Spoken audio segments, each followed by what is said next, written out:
lamsogo haino hai ani khajani tako teibo sungna kaito lobjakthang phaidingkhe chung tini haino hai Bible porimung khnalainai abo wngkha smai kwcham yaphang chapter 32 verse hingke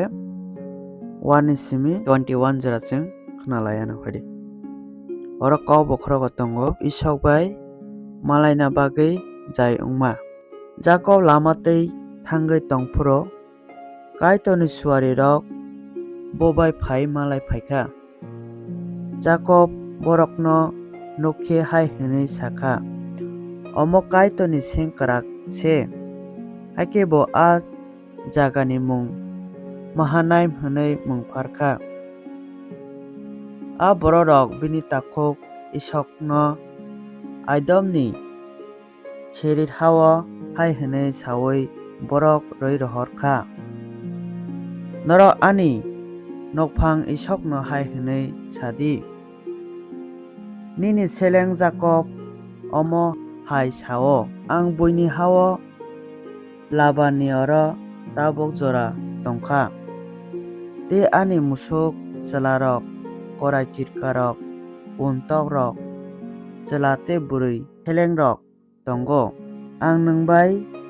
khairok jakna bagui se borok rowui rohoro a borok kifile phai Jacob no hai hinui sakha जोंनि ni takhok Isaac ni thani thangkha bo nungbai malaina bagui phai tongo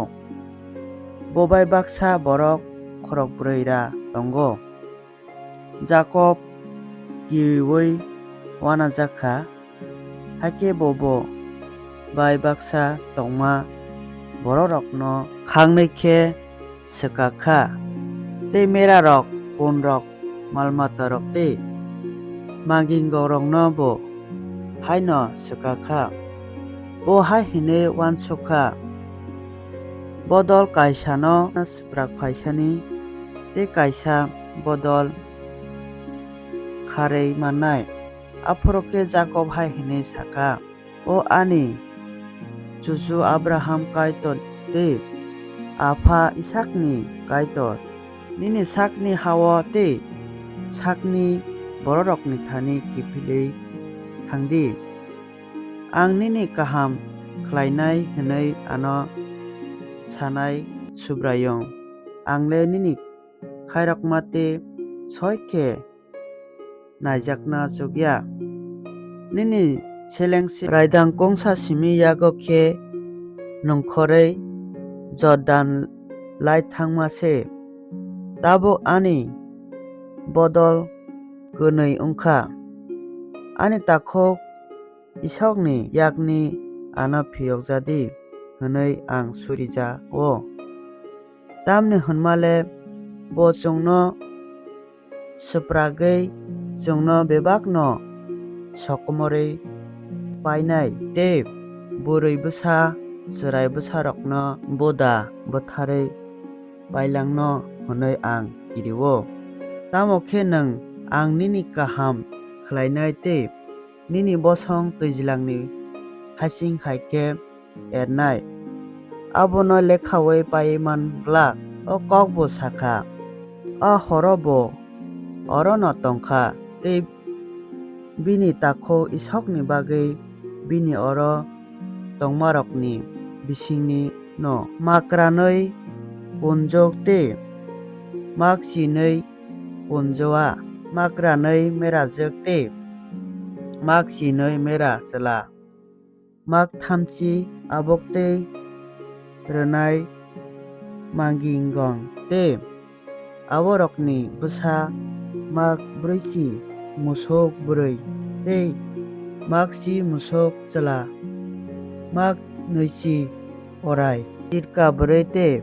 makchi korai chitka chelarokno sai nakha bo aborokno gut gut khe khakha kaisa kaisa gutni bagui khoroksa selengno barja berei rekha bo borokno hai hinui sakha ani slai swkang thanglaidi kaisa gut bai te kaisa gutno hakchal khe bengdi o swkangni o selengno hai hinui dagiwi sakha. Ani takhok nungbai malaiwi norokni nokphang sabo tei boro thangnai tei o mal mata rok sabni hinui swngkhe nung hai hinui sadi. Omorok nini seleng Jacob ni se omorok no bini bogra Isaac no se hili rohoro tei bo chini uklogo khe phaiwi tongo. Aboni olni nobo abo haino dagiwi sakha tei kubun mal mata rokni barja gwnang rok no hai hinui sakha. Omo haino norok Isaac bai malai khe ma sanai haibo hinui sadi. Nini seleng Jacob chini uldrobo no phaiwi tongo. Tamoni hwnba bo uansukha ang omo hili rok bai nini bwskango methibwi mannai. Bo ano yachagwi phano mano haikhe bo bini slai swkango hili rok rwwi rohorkha tei a horo bo a bini rini nogo tongrwkha. Kaitoni kwthang kokthai khwnangmani bisingtwi chwng jotoni sakao kaitor kwtal khe hamari khlaithunk. Amen.